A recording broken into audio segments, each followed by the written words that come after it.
How to choose the correct device. This is very, very important. Very important. The age of the patient. If we have a small child which is less than 4 years of age, they wouldn't be able to inhale the medication with the help of an inhaler or the dry powder inhaler. Hence, less than 4 years, we usually prefer nebulizers to be used with the help of a mask. Or in certain children, the parents can help inhale their children with the help of an inhaler and spacer device connected to a mask. But in a small child less than 4 years, it's very, very difficult to nebulize, inhale the medication with the help of the inhaler.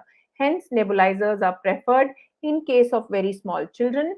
When the children grow more than 6 years, they know how to use their inhalers, sometimes without the use of spacer device.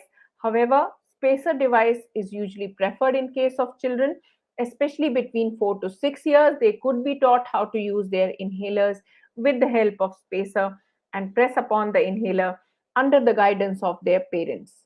On the other hand, we have problems with the elderly people when it comes to the use of inhalation. The most common problem we have with elderly is with coordination. They cannot coordinate the actuation of the inhaler, the actual pressing of the inhaler, coming out of that mist and there and then inhaling it.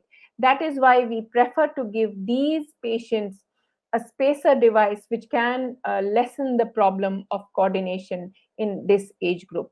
However, if their power of inhalation has gone down, which could be due to the airway disease, or it could be due to the muscular disease which they have, or per se due to the frailty which is present in elderly people, we can actually prescribe nebulizers in this age group. But it is very, very important that you teach them how to use a nebulizer.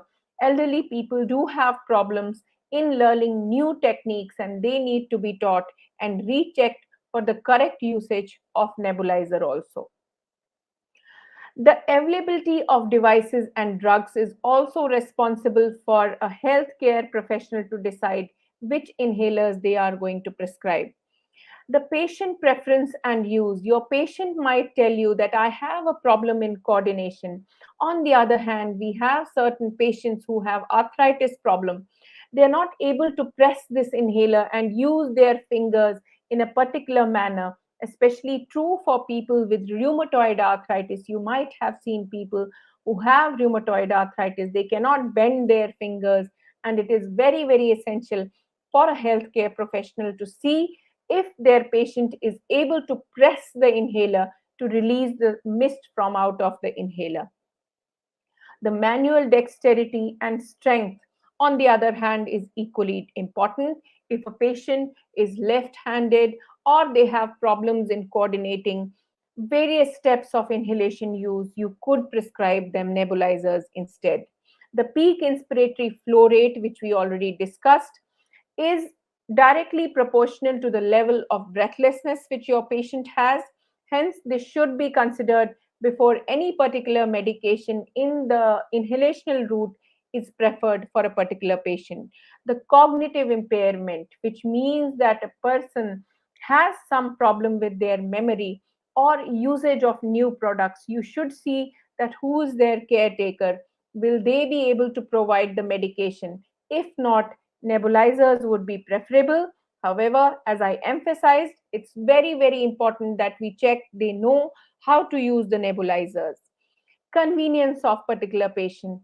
They might be traveling. They might have certain kind of employment where they would not be able to use the nebulizer in the office. It also depends upon their daily routine and the preference for the portability that you might have to choose your particular device for a particular patient. Inspiratory flow rate and the baseline status of the patient. This has largely already been discussed. And you should be knowing when to use spacer devices, which we already discussed.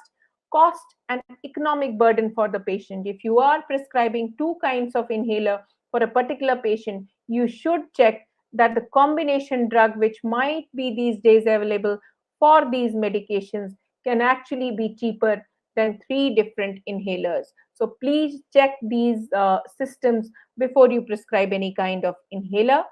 This is the main decision tree, how we decide whether we go for inhalation device or whether we go for nebulizer for a particular patient. If the FEV1, which is a function of the amount of air which is expired out in the first second of expiration in a particular patient, and it is measured in the form of a PFT test, which means a pulmonary function test, which is carried out by a trained technician, it can tell you what kind of device to be decided for your particular patient. If this is less than 30, we preferably prefer the nebulizer or the pressurized MDI with a spacer or face mask. On the other hand, you could try with the breath actuated inhaler, which depends upon case to case basis.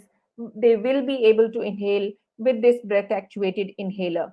On the other hand, if we have a patient who has FEV1 more than 30%, but they cannot coordinate between the inhalation and the release of the spray from the inhaler, they also need PMDI with spacer or the dry powder inhaler.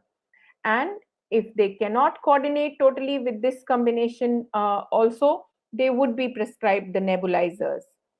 On the other hand, if you see that patient cannot voluntarily take inside anything, then you have to instruct them that you need a person who will get the medication ready for you in the form of a nebulization.